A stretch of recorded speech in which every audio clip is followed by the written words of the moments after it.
Islam adalah agama. Kamu bingung mau belajar keislaman tapi terkendala jarak dan waktu? Atau kamu bingung mau belajar keislaman tapi yang ringkas dan mudah dipahami? Nah, kami tahu solusinya. Ayo ikuti program Kuliah Studi Islam atau KSI Online bersertifikat. Program ini telah diikuti oleh 100.000 lebih peserta dari seluruh Indonesia loh. Dan program ini 100% gratis. Kenapa sih kamu harus bergabung di program Kuliah Studi Islam atau KSI Online ini? Pertama, kedua, ketiga,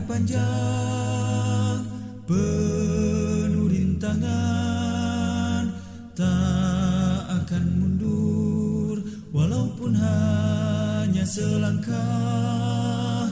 Rasul mulia keempat, sebagai pedoman, kelima, Quran dan Sunnah sebagai keenam, jalan hidup kami. Islam adalah agama mulia. dan seluruh program ini gratis. Allah yang esa. Daftar sekarang juga dengan ketik KSI, tanda pagar nama lengkap, tanda pagar kota, dan kirim melalui nomor WhatsApp berikut ini. Ayo tunggu apa lagi? Daftar segera di program Kuliah Studi Islam atau KSI Online. Masya Allah, menarik bukan? Bagi kamu yang ingin belajar keislaman tapi terkendala jarak dan waktu, dan yang ingin belajar keislaman tapi yang ringkas dan mudah dipahami, Kuliah Studi Islam atau KSI Online solusinya. Sebagai jalan hidup kami.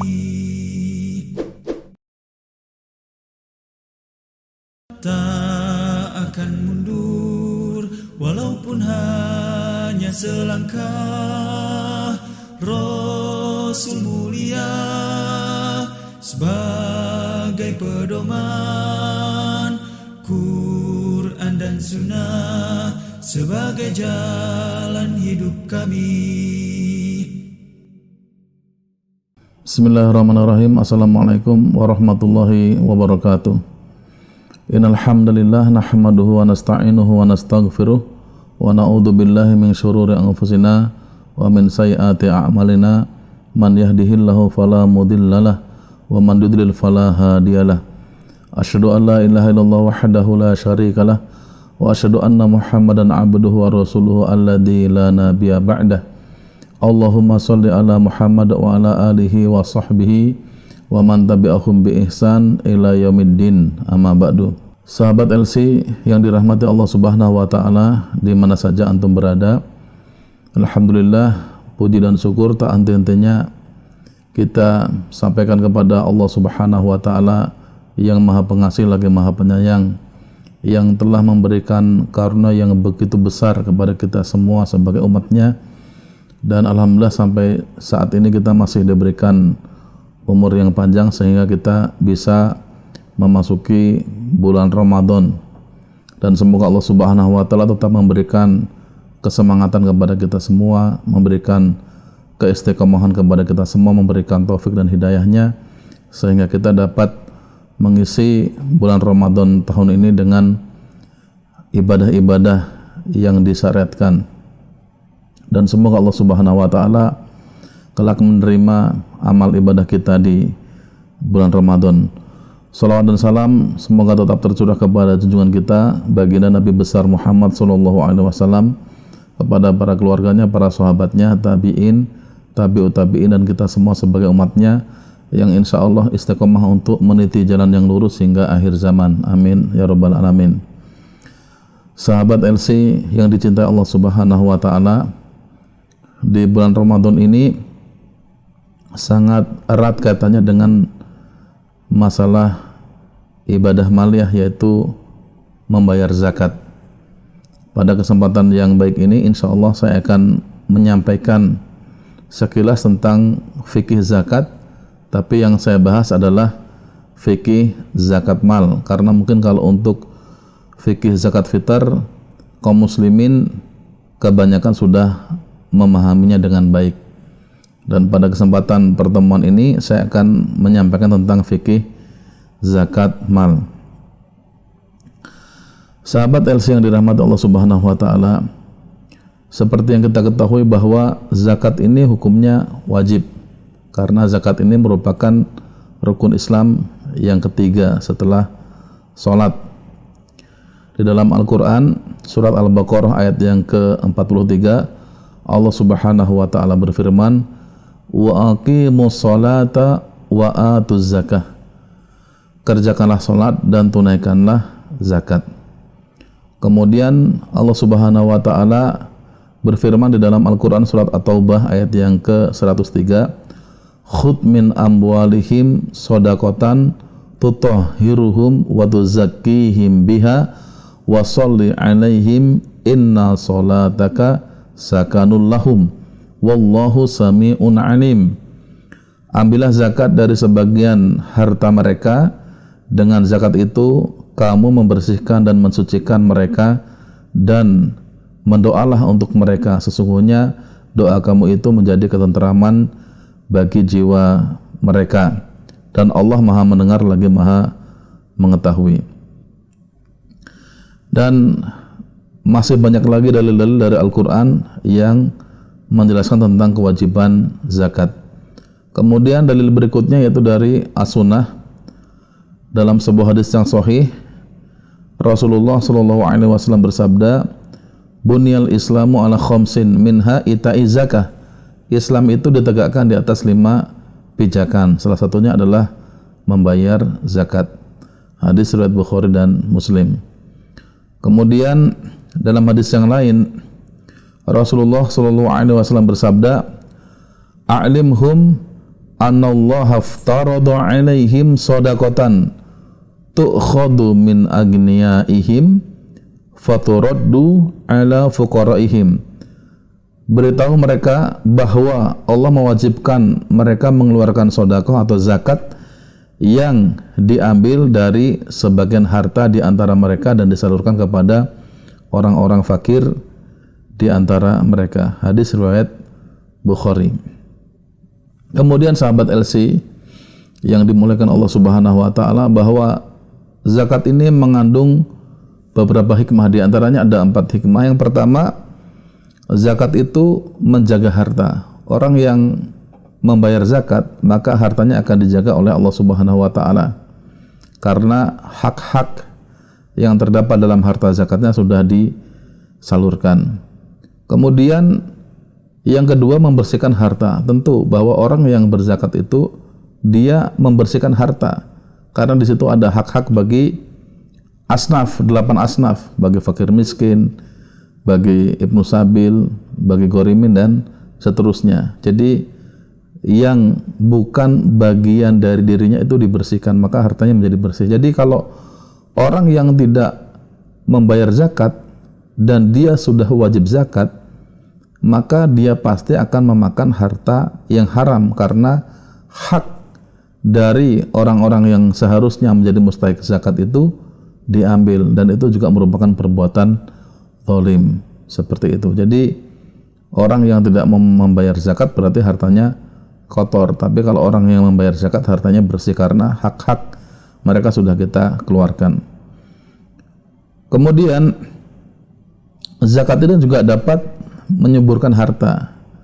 Jadi jangan khawatir ketika kita berzakat kemudian harta kita berkurang. Betul, secara hitung-hitungan ketika kita membayar zakat mal, misalkan ya, kita memiliki uang 1 miliar, sudah 1 nisab lebih, kemudian sudah mencapai haul 1 tahun, kemudian kita keluarkan 2,5%, 25 juta, maka seolah-olah harta kita itu berkurang 25 juta, yang tadinya 1 miliar tidak genap menjadi 1 miliar ya. Tapi tidak seperti itu. Justru orang yang membayar zakat itu hartanya subur, karena Allah Subhanahu wa taala berfirman, yamhaqullahu riba wa yurbis shadaqat. Allah akan membinasakan harta yang didapat dari riba dan menyuburkan sedekah. Sedekah itu adalah istilah lain dari zakat, atau kita sebut dengan sedekah wajib. Kalau sedekah wajib itu yang disebut dengan zakat. Kemudian dalam sebuah hadis Rasulullah SAW bersabda, "Ma naqasat min malin shadaqatun." Tidaklah berkurang harta itu karena dikeluarkan sedekahnya, dikeluarkan zakatnya. Baik. Kemudian yang keempat hikmahnya, ketika kita membayar zakat itu akan mensucikan jiwa kita. Ya, jiwa kita akan bersih dari apa? Dari sifat kikir, sifat bakhil, sifat tamak dan seterusnya. Itu diantara hikmah zakat. Kemudian di sini ada hukuman bagi orang yang enggan untuk membayar zakat. Ya. Yang pertama adalah orang yang mengingkari kewajiban zakat. Ya, tadi sudah kita jelaskan bahwa zakat ini adalah bagian dari rukun Islam. Dan para ulama bersepakat, atau para ulama itu telah berijma, mereka dalam satu kesepakatan tentang hal ini, bahwa siapa yang menentang dan mengingkari kewajiban zakat, maka ia telah kafir dan murtad dari Islam.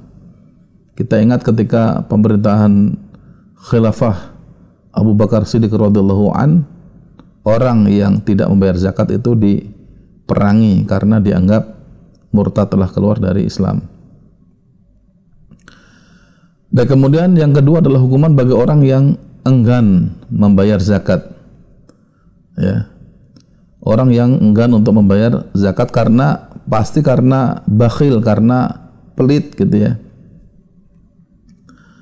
Maka kelak ya, orang yang fasik seperti ini akan mendapatkan siksa di akhirat, siksa yang sangat pedih ya. Allah Subhanahu wa taala berfirman di dalam Al-Qur'an surat At-Taubah ayat 34 sampai 35, yang artinya, dan orang-orang yang menyimpan emas dan perak dan tidak menafkahkannya pada jalan Allah, maka beritahukanlah kepada mereka bahwa mereka akan mendapatkan siksa yang pedih pada hari dipanaskan emas dan perak itu dalam neraka jahanam. Kemudian lalu dibakar dengannya dahi mereka, lambung dan punggung mereka. Lalu dikatakan kepada mereka, inilah harta bendamu yang kamu simpan untuk dirimu sendiri, maka rasakanlah sekarang akibat dari apa yang telah kamu simpan tersebut. Jadi ini subhanallah ya. Jadi kalau orang yang enggan saja, ini siksanya sangat pedih, sangat perih, sangat berat. Baik, sahabat LC yang dirahmati Allah Subhanahu wa taala. Kemudian poin selanjutnya adalah kriteria tentang harta zakatnya atau harta yang dizakatkan.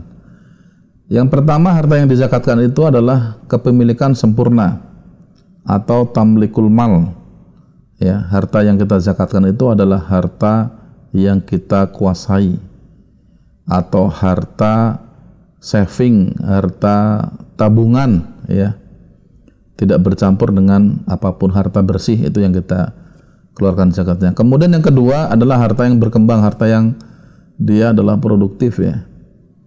Misalkan orang yang punya saham ya kan, itu termasuk harta yang berkembang, yang harta terus produktif. Orang yang punya investasi misalkan, orang yang punya uang, orang yang punya emas ya kan, dan semisal itu. Orang yang punya barang dagangan itu namanya harta yang berkembang ya. Jadi kalau orang misalkan punya barang dagangan banyak ya kan, kemudian itu disimpan segala macam, itu ketika waktunya zakat, maka itu harus dikeluarkan zakatnya. Kemudian yang ketiga adalah harta yang mencapai nisab, mencapai haul 1 tahun ya. Nisab ini hitungannya adalah haul 1 tahun hijriyah, bukan masehi, seperti itu. Kemudian harta yang melebihi kebutuhan pokok, jadi harta itu telah dikurangi oleh apa? Oleh kebutuhan pokok ya kan. Setelah kita kurangi kebutuhan pokok, maka itu baru kita bayarkan zakatnya. Kemudian berikutnya adalah kriteria harta yang dizakatkan adalah harta yang terbebas dari utang gitu ya. Oleh karenanya kaum muslimin, sahabat LC yang dicintai Allah Subhanahu wa taala, kita jangan terbiasa berutang, ya kan? Karena nanti kalau kita punya uang banyak, punya utang banyak, ya kita tidak disebut sebagai muzaki karena harta kita belum terbebas dari utang. Sementara membayar utang itu juga hukumnya wajib, ya. Ini penting sekali. Maka kalau kita banyak utang, sering berutang, itu sulit untuk menunaikan zakat. Oleh karenanya jangan membiasakan utang kecuali dalam keadaan yang sangat darurat, dan itu pun hanya untuk kebutuhan darurat, ya, kebutuhan pokok. Ya. Tadi anak ulangi ya. Yang pertama mencapai nisab, ya. Nisab itu maksudnya itu mencapai nisab itu bahwa harta itu ukurannya kalau untuk zakat mal itu senilai dengan emas 85 gram. Nah, yang terakhir ini adalah kepemilikan 1 tahun penuh atau haul, ya. Yang tadi ada sedikit kesalahan. Kalau haul tadi hitungannya adalah harta itu berputar 1 tahun. Kalau nisab itu adalah kadar minimal. Berapa kadar minimalnya? Adalah 85 gram emas. Baik, ya. Nah, di sini ada kadar nisab, ya. Ya, kadar nisab, ya. Kadar nisab untuk apa? Untuk zakat mal. Di antaranya adalah emas. Kalau emas itu 85 gram. Ya, kalau kita punya emas 85 gram, ya kan, kemudian sudah berputar 1 tahun, maka kita keluarkan zakatnya 2,5%. Kemudian perak, ya. Kalau perak itu 595 gram. Kalau kita punya perak, ya, itu kita juga bisa keluarkan, ya. Itu lebih kecil, ya, nilainya dari emas, ya. Kemudian perdagangan, ya. Perdagangan itu juga nanti kita konversi dengan 85 gram emas, gitu, ya. Nanti kita bisa hitung, ya. Kalau misalkan emas 1 gram itu 1 juta, misalkan kita punya harta perdagangan, ya, senilai misalkan 85 juta, maka itu terkena zakat, ya. Itu sudah masuk kadar 1 nisab. Ya, tabungan, ya, juga sama, ya. Kita punya tabungan di bank misalkan 85 juta, ya, misalkan, ya. Kalau itu yang menjadi kadarnya, gitu, ya, setara dengan emas 85 gram, kita punya uang 85 juta misalkan, ya. Itu juga kena zakat, ya. Itu seperti itu, ya. Nah, baik, ya. Nah, kemudian bagaimana, ya, kita cara menghitung zakat? Ya, itu mudah sekali, sahabat LC yang dirahmati Allah Subhanahu wa taala. Ya. Misalkan, ya, kita lihat kadarnya apa. Kalau emas 85 gram. Kalau sekarang emas itu harganya 1 gramnya misalkan 1.135.000, maka 1 nisabnya itu adalah 85 gram kali 1.135.000. Berapa hasilnya? Hasilnya adalah 96.475.000. Ya kan, setelah dia berputar 1 tahun Hijriah, maka kita keluarkan zakatnya 2,5%. Berapa? 2.411.875 rupiah. Ya, itu segitu, ya, zakatnya, atau 2,4 juta kira-kira seperti itu, ya. Tapi nanti kalau misalkan emas itu dia harganya berubah, kan naik turun, ya, maka kita akan sesuaikan dengan harga emas pada saat itu, ya, pada saat kita akan mengeluarkan zakat. Baik, kemudian kalau perak berapa? 595 gram. Harganya berapa? 22.600. Ini lebih kecil, ya. Maka satu nisabnya hanya 13.447.000. 13.447.000, ya. Kalau tadi emas 96.475.000, kalau perak satu nisabnya hanya 13.447.000. Jadi bagaimana kalau misalkan kita punya harta senilai perak, ya kan, tapi tidak senilai emas, ya. Tapi kalau di perak itu dia sudah masuk 1 nisab, misalkan, ya, saya punya harta 14 juta, gitu kan, maka itu sudah kena kewajiban zakat mal untuk perak seperti itu, ya. Ya, boleh kita mengeluarkan zakatnya sebesar 336.000, ya, kalau 1 nisab, gitu, ya. Itu boleh. Jadi tidak harus kita menunggu harta kita itu sebanding dengan nilai emas yang 96 juta. Seperti itu. Tapi para ulama ini ada perbedaan pendapat ya. Ada ulama yang berpendapat bahwa yang menjadi kebiasaan di satu kaum itu zakat apa yang dikeluarkan, apakah zakat emas atau zakat perak, ya kan? Kalau yang biasa dijadikan ukuran atau yang biasa menjadi kebiasaan masyarakat itu adalah zakat emas, maka ya nanti kita bisa tunggu setelah uang kita tersebut ya, yang tadi senilai nisab perak itu sudah sesuai dengan nisab emas ya, yang tadinya 13 juta menjadi 96 juta, itu seperti itu boleh seperti itu ya, gitu. Tapi kalau kebiasaan di suatu kaum itu biasa dengan perak ya, berarti dia keluarkan dengan perak gitu ya. Jadi banyak orang yang punya kesempatan menjadi muzaki seperti itu ya. Nah, kira-kira seperti itu ya. Jadi nanti tinggal silakan dipilih saja gitu ya, apakah mau disamakan dengan perak atau dengan emas, dua-duanya diperbolehkan. Baik, kemudian kita membahas tentang mustahik zakat ya, yang di sini dijelaskan secara rinci di dalam Al-Qur'an surat At-Taubah ayat yang ke-60.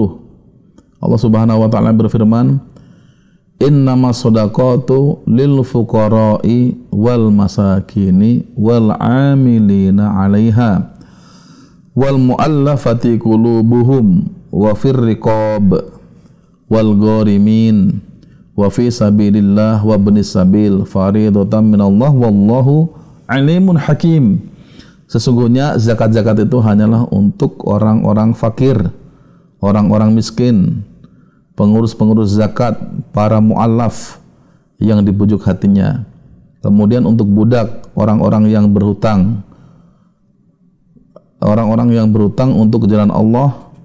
Kemudian untuk mereka yang sedang dalam perjalanan, sebagai suatu ketetapan yang diwajibkan Allah, dan Allah Maha mengetahui lagi Maha bijaksana. Baik ya, di sini ada 8 asnaf atau hanya ada 8 asnaf, tidak lebih dari itu, gitu ya. Asnaf yang pertama siapa? Fakir, orang fakir. Nah, ini terkadang kita bingung ya, siapa sih yang dimaksud dengan orang fakir? Ya, di sini ana akan memberikan definisi mungkin yang lebih simpel ya, dan mudah diingat oleh sahabat LC yang dicintai Allah Subhanahu wa taala. Siapa sih yang mereka yang disebut fakir? Yaitu mereka yang pendapatannya kurang dari setengah kebutuhannya. Nah, itu rumusnya ya. Fakir itu orang yang pendapatannya kurang dari setengah kebutuhannya. Contoh, misalkan kebutuhan seseorang itu 4 juta. Kebutuhan pokok dia dalam 1 bulan itu 4 juta rupiah, ya kan? Kemudian gaji dia atau pendapatan dia itu hanya 1.500.000, ya, maka itu yang disebut dengan apa? Dengan fakir. Ya, dia butuhnya 4 juta, tapi pendapatannya hanya 1.500.000, ya, kurang dari setengah kebutuhan, ya. Kebutuhannya berapa? 4 juta, ya kan? Kalau setengahnya kan berapa? 2 juta, ya kan? Tapi dia cuman gajinya 1.500.000, maka kurangnya banyak kalau yang dia disebut dengan fakir, ya.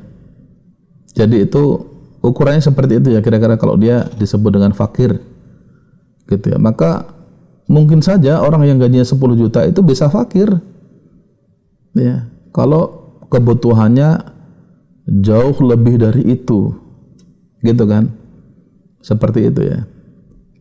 Nah, jadi sekali lagi bahwa fakir itu orang yang pendapatannya kurang dari setengah kebutuhannya, itu dia dikatakan fakir, gitu ya. Maka ketika itu ya, misalkan ya, katakanlah orang fakir ya, misalkan ada orang fakir, kebutuhan dia itu sebenarnya 4 juta, kemudian pendapatan dia 1,5 juta.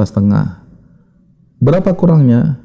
Kurangnya 2,5 juta, gitu ya. Maka Baitul Mal itu akan memberikan dia zakat itu 2,5 juta kali 12 bulan atau 1 tahun. Nah, itu seharusnya begitu ya, pemberian zakat itu. Kalau sekarang kan mau orang fakir mau orang miskin itu disamakan ya, dikasih sembako. Nah itu, kalau ini dalam fikih klasik seperti itu. Nah, kemudian orang miskin ya, orang miskin itu siapa sih yang mereka disebut dengan orang miskin? Nanti kita juga bisa menilai ya, atau mengukur ya, siapa sih orang miskin. Orang miskin itu adalah orang yang pendapatannya lebih dari setengah kebutuhannya tapi kurang dari 1. Pendapatannya lebih dari setengah kebutuhannya tapi kurang dari 1. Kalau dia kebutuhannya 4 juta ya kan, kemudian gaji dia itu cuma 3 juta, berarti dia disebut miskin karena kurang dari 1 kebutuhan. Ya, karena 3 juta itu dia baru lebih dari setengah, belum sampai 1 kebutuhan. 1 kebutuhannya ya tadi 4 juta gitu ya. Tapi kebutuhan yang kita maksudkan di sini adalah kebutuhan dasar, kebutuhan kita makan minum, kebutuhan kita tempat tinggal, kebutuhan kita berpakaian dan seterusnya. Itu yang dimaksudkan dengan kebutuhan ya, bukan kebutuhan leks, bukan ya, kebutuhan sekunder, bukan. Ini betul-betul kebutuhan pokok, kebutuhan primer. Nah, ini seperti itu ya.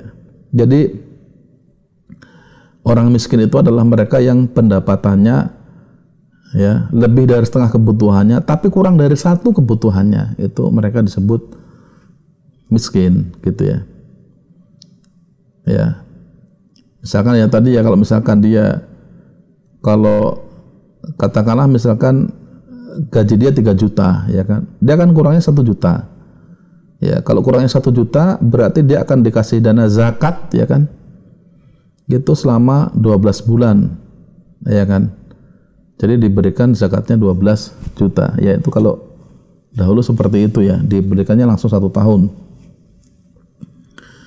ya. Apabila di Indonesia ini banyak orang yang sadar zakat ya kan, kemudian zakat itu dikelola dengan benar, maka akan banyak fakir miskin yang tercukupi kebutuhannya. Kemudian yang ketiga adalah amilin, mereka para pengurus zakat ya.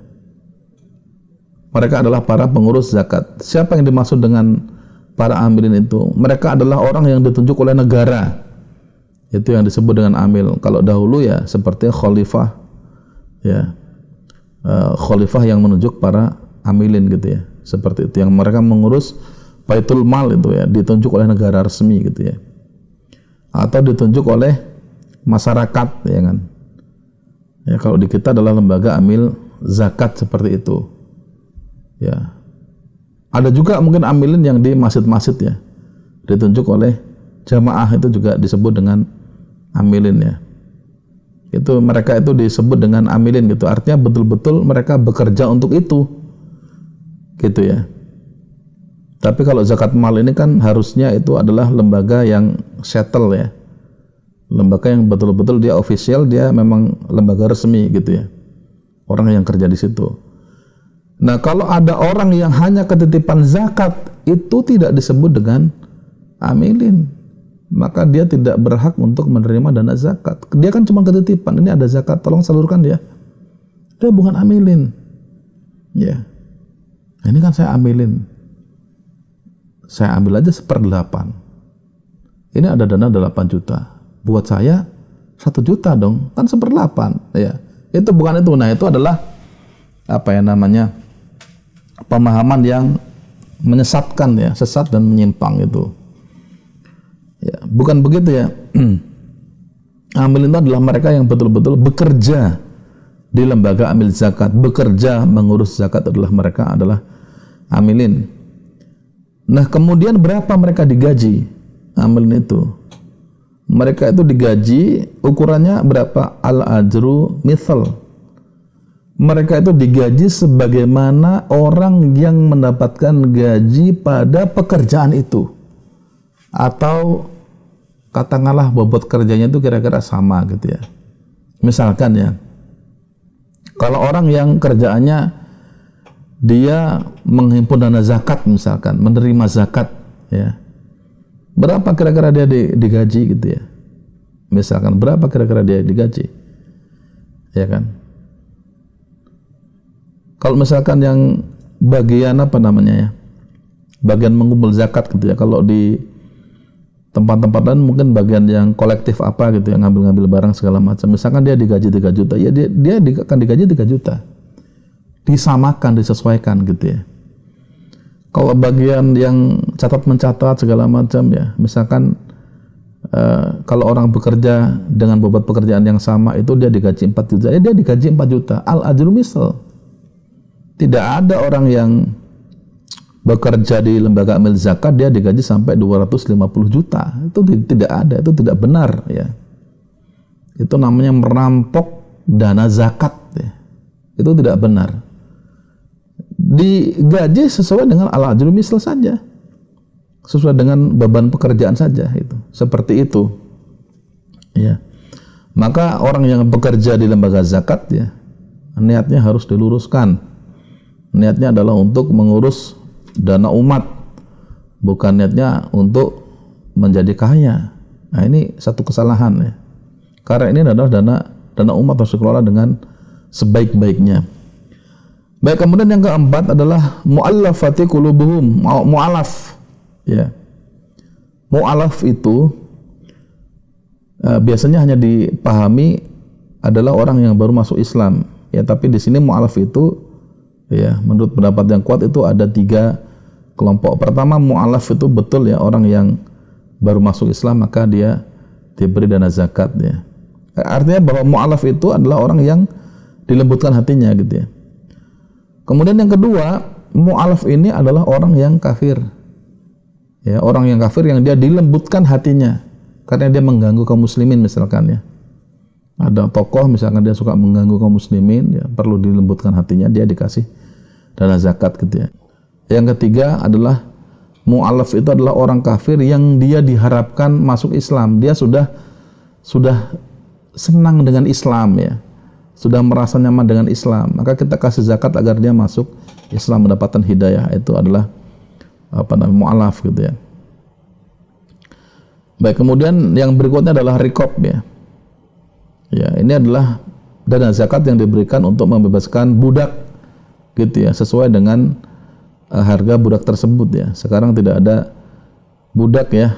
Mungkin di negara-negara tertentu yang berperang ya, antara kaum muslimin dengan orang-orang kafir itu ada budak ya, tapi di sini nggak ada. Baik. Kemudian yang keenam adalah ghorimin. Ini adalah orang yang terlilit utang. Ya. Orang yang terlilit utang itu bukan orang yang dia punya utang, tapi dia juga punya kemampuan untuk membayar utang. Itu bukan orang yang terlilit utang.